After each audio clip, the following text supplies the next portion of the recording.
Bonjour tout le monde. Alors avant toute chose, je tenais à vous souhaiter une bonne année 2020 avec une vidéo que je fais un peu à l'arrache là. On n'est pas très loin du réveillon. J'avais prévu de vous faire une vraie vidéo de Nouvel An parce que j'étais encore un petit peu choqué de ne pas avoir pu finaliser celle que j'avais prévue l'année dernière. Je m'étais compliqué la vie à faire beaucoup de choses et finalement c'est tombé complètement à côté. Personne n'a compris ma référence à la classe américaine. Beaucoup ont détesté ce petit teaser qui devait amener à une vidéo un peu plus complète. Et puis au final, aucune des séquences que j'ai tournées n'était exploitable. Donc voilà, j'avais prévu autre chose.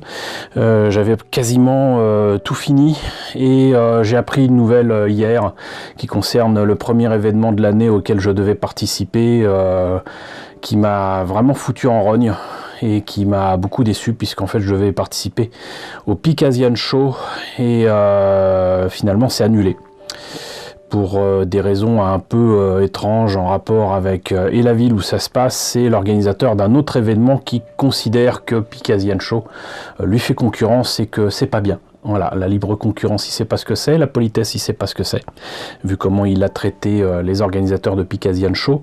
Donc je suis vraiment atterré et je suis vraiment très déçu. Et en plus de ça, ça fout en l'air la majorité des choses que je devais vous présenter dans la vidéo d'aujourd'hui. Donc je vais devoir reprendre un peu ma copie, reprendre certaines séquences, retourner tout ça. Et du coup, je me suis dit, mais qu'est-ce que je peux faire ? Qu'est-ce que je peux faire quand même pour essayer d'éclairer de manière un petit peu plus positive cette journée? Et je me suis dit, c'est tout simple, il y a un truc que j'attendais depuis très longtemps, que j'ai enfin reçu, qui est enfin en vente dans tous les kiosques et tout le monde l'a acheté apparemment et parfois en plusieurs exemplaires. Moi j'en fais moi-même partie, je vous expliquerai pourquoi. Et en plus de ça, l'ami Gélios, coucou Gélios, a fait une vidéo présentant un truc que je n'attendais pas du tout et qui était aussi donc en kiosque, à savoir le premier numéro de la voiture de Gaston Lagaffe. Donc du Ironman, du Gaston Lagaffe, j'ai reçu 2 paquets de Altaïa et de Hachette. Alors je me suis dit bon, puisque de toute façon, même si c'est un jour férié, vous pourrez découvrir ça que dans vos maisons de la presse et vos kiosques qui seront ouverts que demain, mais autant que vous en profitiez immédiatement tant que c'est disponible, hein, et pas ce week-end ou la semaine prochaine. Donc je me suis dit on va avancer un peu les choses et vous annoncer tout simplement ces sorties-là, pas faire de unboxing, pas faire de présentation des numéros, ça je vous réserve ça pour les jours prochains. Là comme ça du coup vous êtes au courant. En tout cas pour ce que j'ai reçu en carton, voilà, donc du coup je n'attendais plus rien parce que là aussi ça fait un bon bout de temps que je vous ai présenté le premier envoi de Hachette pour Warhammer 40 000 et voilà, j'ai enfin reçu le deuxième envoi avec des choses qui passionnent personne, à savoir les Poxwalkers avec le numéro 4, une figurine assez sympathique qui est donc hop là. Celui-ci, du coup maintenant je l'ai, hein, parce que je devais le faire pour quelqu'un d'autre, donc le numéro 5 avec cette figurine dont le nom m'échappe. Voilà. Là on avait donc je crois que c'est la Death Guard ou un truc comme ça, donc le numéro 6, je sais plus comment ça s'appelle. Encore une fois, je me fiche pas mal des noms et je m'intéresse pas outre mesure à l'univers de Warhammer 40 000 et vous m'envoyez désolé, hein, c'est pas une critique, c'est pas je m'en fous, c'est simplement que c'est pas mon truc. Voilà, moi ce qui m'intéresse là-dedans, c'est la qualité des figurines, les peintures, les outils, voilà. Numéro 7 avec les pots de peinture. Bon, les doubles ou les trucs qui m'intéressent pas, je pense que je finirai certainement par en offrir ou les revendre, plus certainement les revendre parce que voilà, l'argent ne pousse pas sur les arbres. Mais voilà, et sachant qu'en plus dans les kiosques actuellement, depuis le numéro 13, rien, aucune nouvelle, pas de numéro 14, pas de numéro 15, pas de numéro suivant. Donc voilà, c'est pour ça que depuis 2-3 semaines, vous n'avez pas eu vraiment de nouveautés, mais enfin cela dit, avec les numéros déjà sortis, il y a de quoi faire. Et je suis déjà en retard pour la présentation de pas mal de numéros avec des figurines peintes, donc on y reviendra dans l'année 2020, de toute façon, ça c'est sûr, c'est une promesse. Et donc le seul cadeau qu'il y avait avec cet envoi, c'était ce poster avec ce qu'ils appellent les chapitres Space Marine. Alors d'après ce que j'ai compris, c'est tout simplement non seulement les couleurs mais les insignes. Moi j'appellerais ça des légions, des escadrons, j'en sais rien. Mais là ils appellent ça des chapitres Space Marine, pourquoi pas. Et donc là il y a les noms, il y a les couleurs, les insignes qui se mettent sur au moins une des épaulettes. Et voilà. Je trouve ça quand même un peu petit et beaucoup moins cool que le premier poster qui était livré dans le premier numéro. Mais pour ceux qui y jouent, j'imagine que oui, ça doit être énorme et très intéressant. Voilà, donc ça, c'est ce que j'ai reçu de Hachette. Deuxième envoi. Là, c'est par contre, c'est du Altaïa et je ne l'attendais plus. C'est Iron Man. Et j'en profite pour vous le montrer. Pourquoi? Parce que, alors déjà, parce que je l'ai racheté en kiosque, mais en fait, je pensais que j'allais jamais le recevoir. Et quand je l'ai vu à 1 €, je l'ai pris. Voilà, on en reparlera tout à l'heure. Mais je tiens à vous le montrer tout simplement parce que déjà, j'ai eu les deux premiers numéros. Hein, c'est pas 3, mais 2. Et du coup ça va me coûter 1 € plus 4,99 € plus certainement les frais de port. Je verrai ça avec le courrier parce que j'ai reçu ça hier, hein, donc c'est tout frais. Mais donc là j'ai le numéro 2 avec l'un des pieds. Et ici le numéro 1 avec la tête complète, le couteau.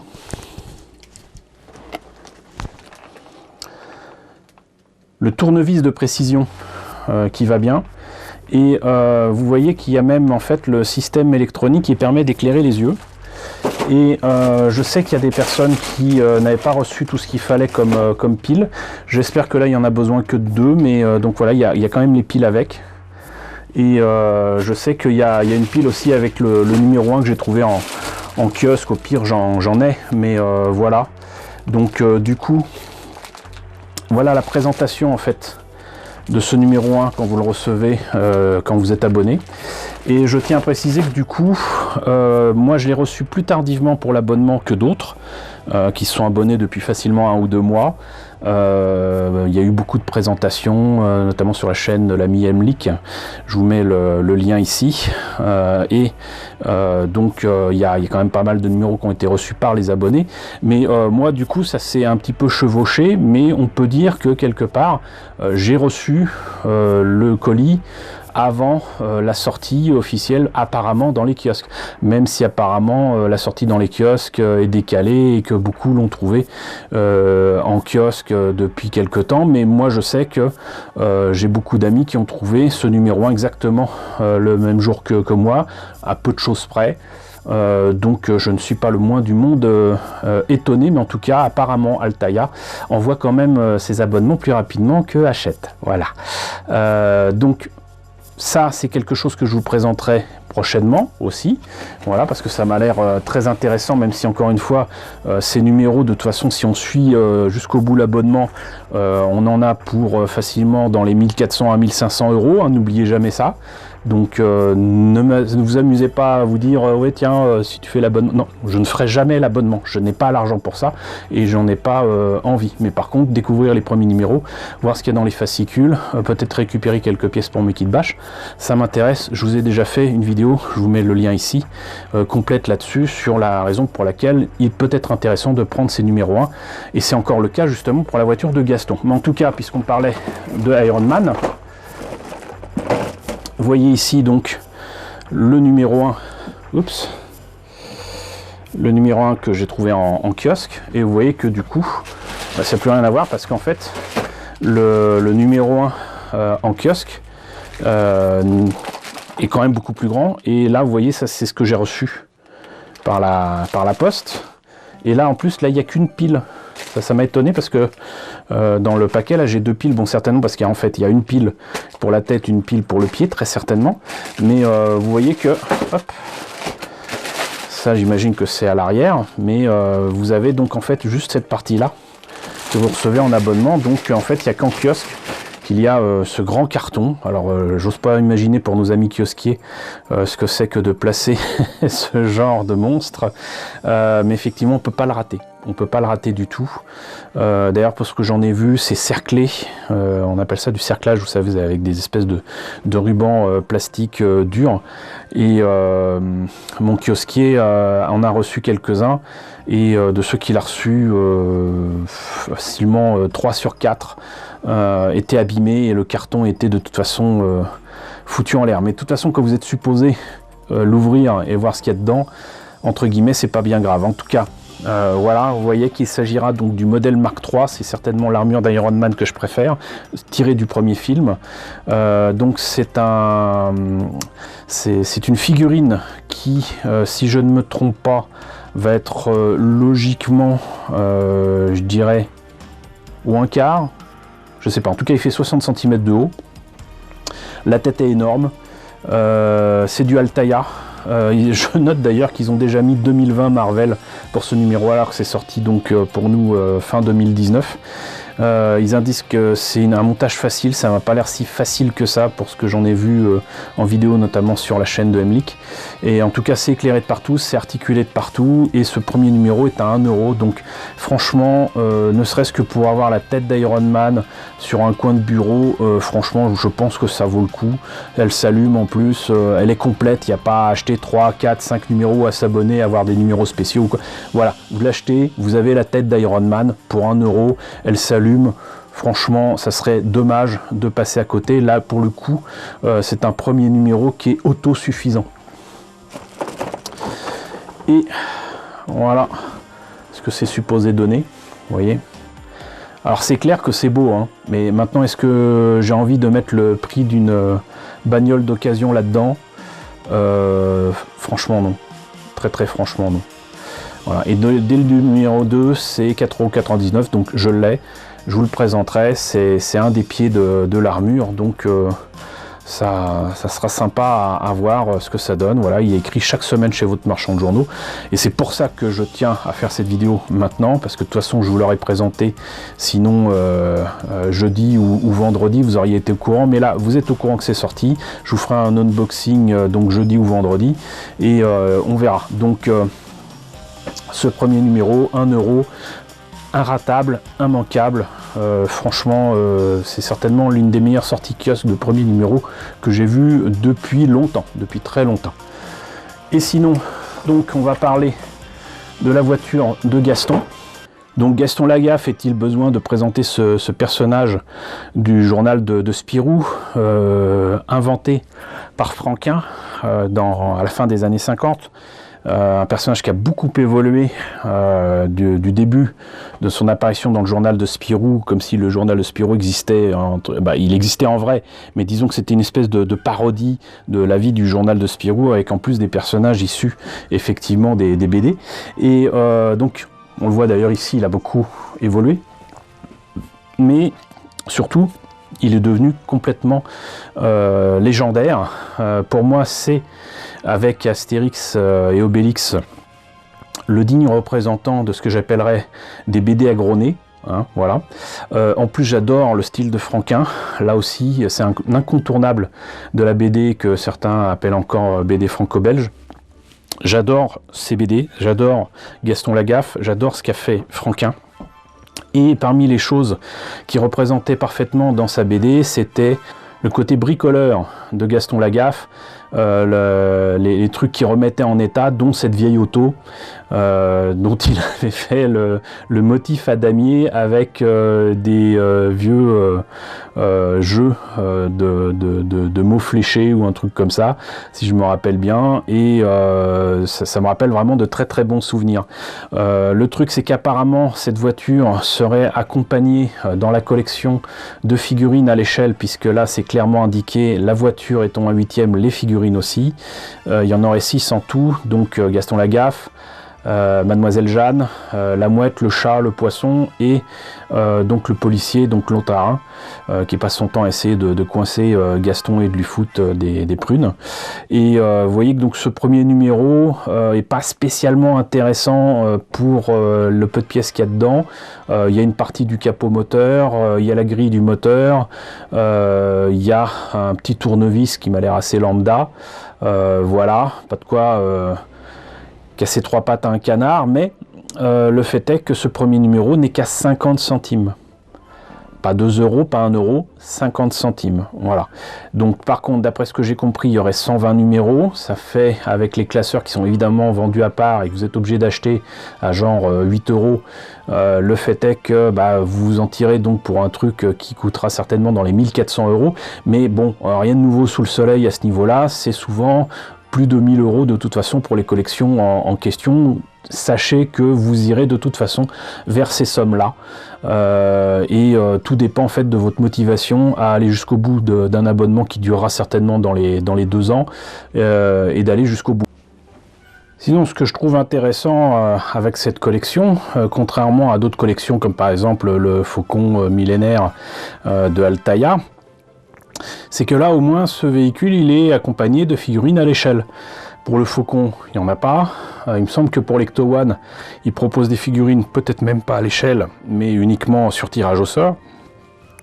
Je peux vous citer beaucoup d'exemples comme ça où les véhicules ne sont pas suivis de figurines qui donnent vie un petit peu quand même à ce genre d'objet.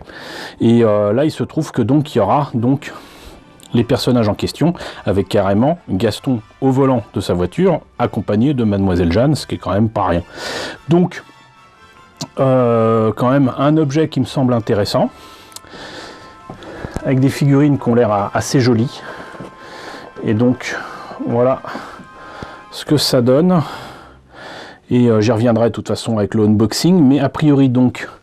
évidemment à cette échelle là ils vont pas s'amuser à faire n'importe quoi, donc l'intérieur de la voiture est détaillé, il y a des phares qui s'allument, le moteur aux finitions détaillées, bon moi je m'en fiche un peu, mais tant qu'à avoir des capots qui s'ouvrent, autant avoir le moteur dedans, ouverture du capot et des portes, carrosserie en métal, donc des pièces en métal, et sinon ça sera accompagné des inventions de Gaston, à savoir, bon la fusée j'en ai aucun souvenir, le gazogène ça il y a pas mal de planches de BD où effectivement il utilisait du gaz, comme certains ont pu le faire avec certaines voitures lors de la Seconde Guerre mondiale et de l'occupation pendant la Seconde Guerre mondiale par les Allemands en France.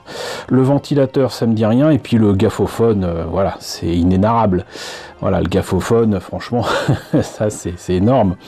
Et donc vous voyez les figurines ici, donc le poisson, le chat, la mouette, Gaston, Mademoiselle Jeanne et donc Lontarin. Qui j'espère tient tout seul, et puis au 1/8 ça doit être joli. Par contre le numéro 2 c'est immédiatement non plus 50 centimes mais 5,99 €, et dès le numéro 3 je sais plus à combien c'est, mais on verra ça lors du unboxing. Donc voilà, c'était pour vous prévenir dès maintenant, ce 1er janvier 2020, de la présence de ces 2 numéros 1 très intéressants qui traînent dans vos kiosques et dans vos maisons de la presse. Vous dire aussi que donc je suis désolé, mais les vœux attendront un petit peu ce week-end que je retourne certaines séquences, puisque avec l'annulation du Picasian Show, ça remet en cause tout ce que je disais dans la vidéo. Donc voilà, un petit peu de patience. Encore une fois, bonne année.